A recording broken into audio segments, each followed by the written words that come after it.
நீங்கள் இந்த பக்கம் வந்து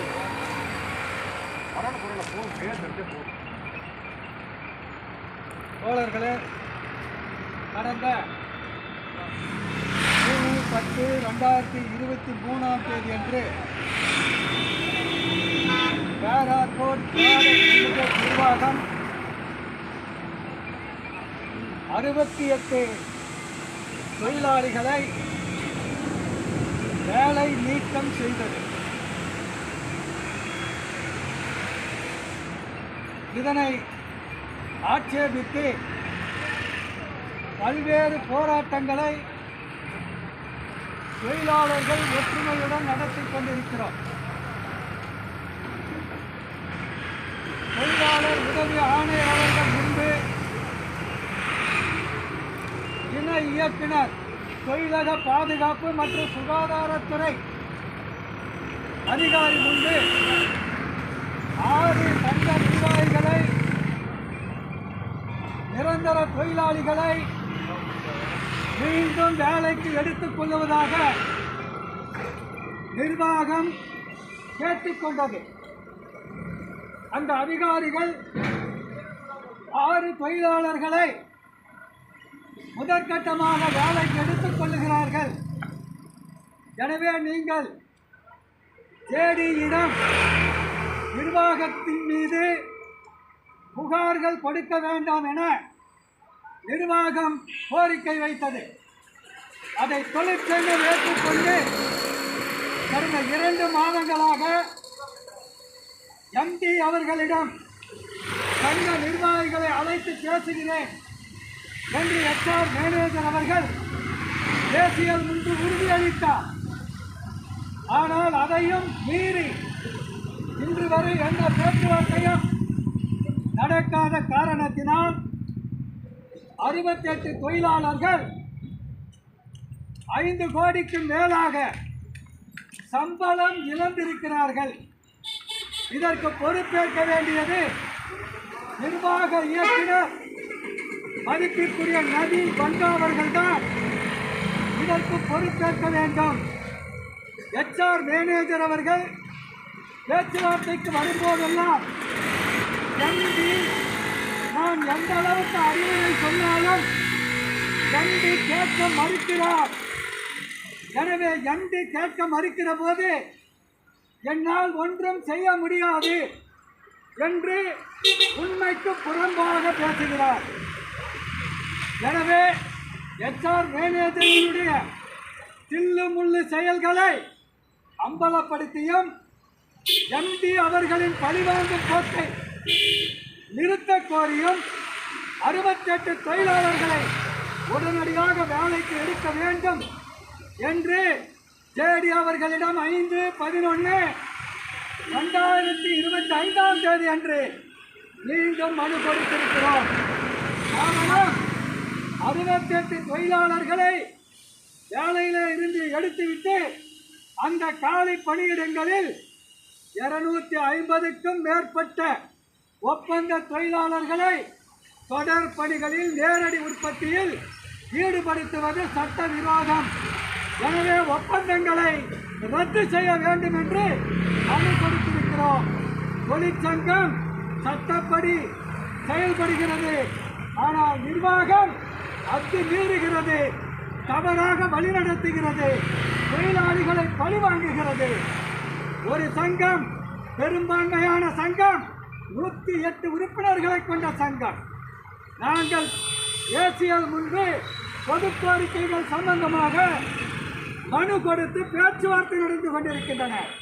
அந்த சமயத்தில் நிர்வாகம் ஒரு 18-1 ஒப்பந்தம் போட்டிருக்கிறது. அது சட்டவிரோதம், தொழிலாளர் விரோத போக்கு. அது எம்டி அவர்களுக்கு சம்மன் அனுப்ப வேண்டும் என்று தொழிற்சங்கம் கோரிக்கை வைத்திருக்கிறது. ஏனென்றால் அந்த ஒப்பந்தத்தில் எம்டி அவர்கள் கையெழுத்து கொண்டிருக்கிறார். எம்டி தான் பொறுப்பேற்க வேண்டும். இந்த 68 தொழிலாளர்கள் பாதிப்புக்கும் எம்டி தான் பொறுப்பேற்க வேண்டும். உடனடியாக தன்னுடைய நிலைப்பாட்டை மாற்றிக்கொண்டு 68 தொழிலாளர்களை வேலைக்கு எடுக்க வேண்டும். அதே சமயத்தில் இன்றைக்கு 100க்கும் மேற்பட்ட முதல் யூனிட்டில் 100க்கும் மேற்பட்ட நிரந்தர தொழிலாளர்கள் தினமும் 2 மணி நேரம் கூடுதலாக வேலை செய்கிறார்கள்.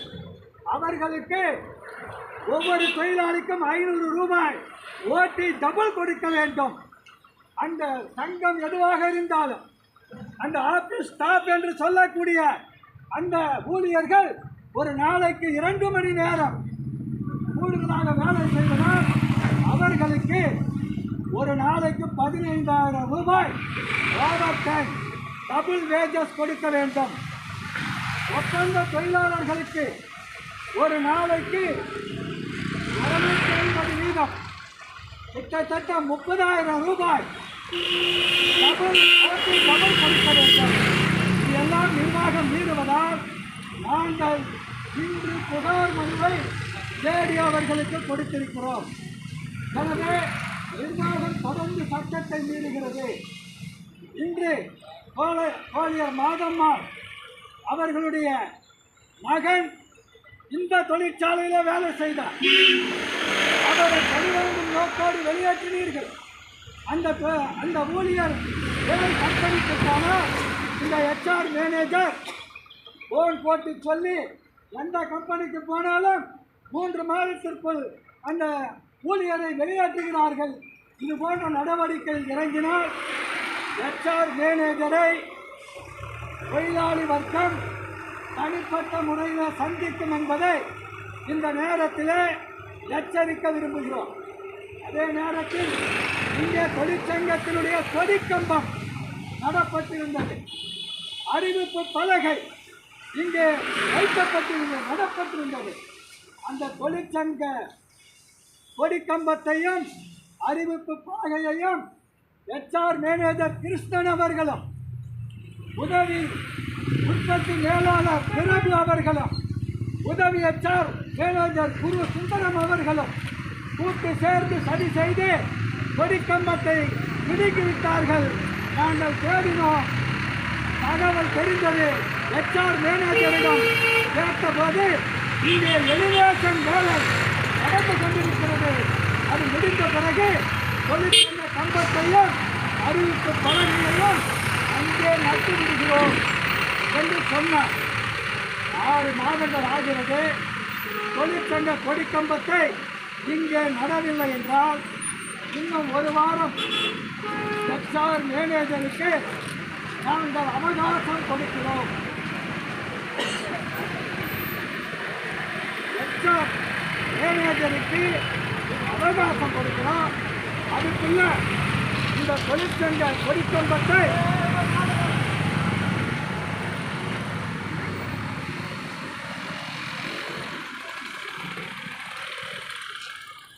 இங்கே பழையபடி நட வேண்டும். அதே போல அனைத்து தொழிலாளர்களுக்கும் தினமும் நிகழ்நேர வேலை செய்கிறார்கள். 2 யூனிட்டிலும் அந்த தொழிலாளர்களுக்கு இரட்டிப்பு சம்பளம் வழங்க வேண்டும். அப்படி கணக்கெடுத்தால் ஒரு மாதத்திற்கு 1,00,000 ரூபாய், 1 லட்சத்திற்கு மேலாக இரட்டிப்பு சம்பளம் ஒப்பந்த தொழிலாளர்களுக்கும் நிரந்தர தொழிலாளர்களுக்கும் வழங்க வேண்டும். ஆனால் நிர்வாகம் வழங்குவதில்லை.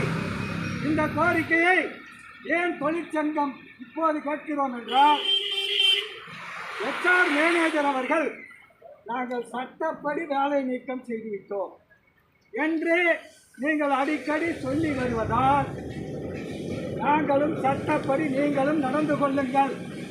தொடர் பணிகளில் நேரடி உற்பத்தியில் ஒப்பந்த தொழிலாளிகளை ஈடுபடுத்தக்கூடாது. இது சட்டம். அதனால் அந்த ஒப்பந்த உரிமங்களை ரத்து செய்ய வேண்டும் என்று ஜேடி அவர்களுக்கு மனு கொடுத்து நாங்களும் காத்திருந்தோம். ஏனென்றால் MD அவர்கள் அழைத்து பேசுவார். பெரும்பான்மை சங்கத்தை புறக்கணிக்க முடியாது. அழைத்து பேசுகிற போது சுமூகமாக தீர்த்து கொள்ளலாம் என்று இருந்தோம். ஆனால் இதுவரை நிர்வாகம் சுமூகமான முடிவுக்கு வரவில்லை. அதற்கு பதிலாக குறுக்கு வழிகளை நிர்வாகம் கடைபிடிக்கிறது. பெரும்பான்மை சங்கத்தை புறக்கணித்துவிட்டு போடப்பட்ட 18(1) ஒப்பந்தம் அதிகாரிகள் மூலமாகவே செல்லாது என அரசு அறிவிக்கும். ஒரு 18(1) ஒப்பந்தம் போட்டால் அந்த ஒப்பந்தத்தினுடைய நகல்களை அரசுக்கும் அரசு அதிகாரிகளுக்கும் அனுப்பி வைக்க வேண்டும். ஆனால் இதுவரை அனுப்பவில்லை. இது போன்ற சட்டத்தை நிர்வாகம் மீறுவதால் தொழிற்சங்கம் தொடர் போராட்டங்களை நடத்தும். எம்பி அவர்கள் எதிர்பார்க்காத அளவிற்கு இந்த போராட்டம் நடக்கும். காரணம், தொழிலாளர்களுடைய வாழ்வாதாரம் பாதிக்கப்பட்டிருக்கிறது. இங்கே உதவி பொது மேலாளர் அவர்கள் வீடியோ எடுக்கிறார். இந்த வீடியோவை பொறுமையாக எம்பி அவர்கள் பார்க்கிற வகையிலே காட்டி 68 தொழிலாளர்களும் எம்பி அவர்களுடைய குடும்ப உறுப்பினர்கள், அந்த குடும்ப உறுப்பினர்களை எம்பி அவர்கள் காப்பாற்ற வேண்டும். கடந்த பல மாதங்களாக 5 கோடி ரூபாய் சம்பள இழப்பு ஏற்பட்டிருக்கிறது. வாழ்வாதாரம் பாதிக்கப்பட்டிருக்கிறது. அந்த தொழிலாளிகளை வேலைக்கு எடுத்துக்கொள்ள எம்பி அவர்கள் முன்வர வேண்டும். ஏனென்றால் இதற்கு பொறுப்பேற்பது HR மேனேஜர் அல்ல, பிரபு அல்ல, எம்பி அவர்கள். எனவே எம்பி அவர்கள் பழையபடி இந்த பாதிக்கப்பட்ட தொழிலாளி உள்ளே எடுத்துக்கொண்டு ஒரு சுமூகமான தொழில் உறவை நிலைநாட்ட வேண்டும். சட்டத்தை எம்பி அவர்கள் மதிக்க வேண்டும். மதிப்பதோடு ஒரு மாதத்திற்கு 1 லட்சம் ரூபாய் உள்ளே 250 தொழிலாளர்கள் வேலை செய்கிறார்கள், அவர்களுக்கு ஓட்டியும் கொடுக்க வேண்டும். இங்கே வெளியில் இருக்கிற தொழிலாளிகளையும் உள்ளே எடுத்துக்கொள்ள வேண்டும். 5 சங்க நிர்வாகிகளை அவதூறு செய்து டிஸ்மிஸ் செய்திருக்கிறீர்கள். எனவே HR மேனேஜர் மீதும் பிரபு மீதும் குரு சுந்தர் மீதும் மிருன்மோய் பண்டோபாத்யாய் அவர்கள் மீதும் அவதூறு வழக்கு தாக்கல் செய்வோம். காவல்துறையில் ஒரு தொழிலாளி அவதூறு செய்து டிஸ்மிஸ் செய்தால் அது கிரிமினல் குற்றம். எனவே இந்த கிரிமினல் குற்றத்தை HR மேனேஜர் அவர்கள் திட்டமிட்டு செய்திருக்கின்ற காரணத்தினால் அவர் மீது கிரிமினல் வழக்கு தொடுக்கப்படும். எனவே நிர்வாகம், நாங்கள் ஏதோ அமைதியாக இருந்துவிட்டோம், தொழிற்சங்கத்தை ஒழித்து கட்டிவிட்டோம், தொழிலாளர்களை ஒழித்துவிட்டோம், இனி ஒன்றும் செய்ய முடியாது என்று எம்பி அவர்கள் மனப்பால் குடிப்பாரானால் அது தவறாக முடியும். ஏனென்றால் 68 தொழிலாளர்களுடைய வாழ்வாதாரம் பாதிக்கப்பட்டிருக்கிறது. எனவே உடனடியாக 68 தொழிலாளர்களையும் வேலைக்கு எடுத்துக்கொள்ள பேராகோட் product united employees union MP அவர்களுக்கு வேண்டுகோள் விடுக்கிறது. எங்களுடைய வேண்டுகோளை மதிக்க தவறினால் எங்களுடைய போராட்டங்கள் பல கட்டங்களாக மாறும். ஓசூர் தொழிற்சங்க கூட்டமைப்பும் பல்வேறு தொழிற்சாலைகளைச் சேர்ந்த தொழிலாளர்களும் உங்களுடைய சட்ட மீறலை எதிர்த்தும் நீங்கள் அதிகாரிகள் உங்களுக்கு உதவுவார்கள் என்று நினைக்கலாம். லேடி சபீனா உங்களுக்கு உதவ உங்களுடைய சட்ட மீறலை நியாயப்படுத்தினார். அவருக்கு எதிராக தொழிற்சங்கம் போராடி அவரை தூத்துக்குடிக்கு தூக்கி அடித்தோம். இப்பொழுது JD சரவணன் வந்திருக்கிறார்.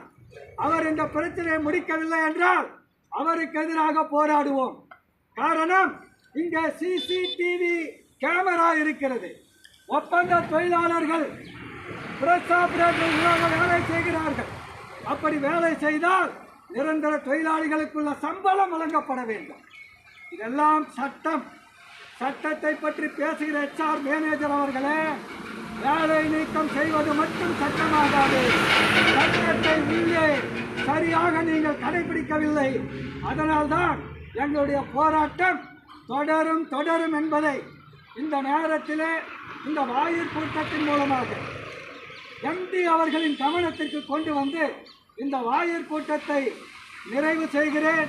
நல்லதே நடக்கும் என்கின்ற நம்பிக்கையோடு இந்த வாயிற் கூட்டத்தை நிறைவு செய்து முடித்து வைக்கிறேன். நன்றி, வணக்கம்.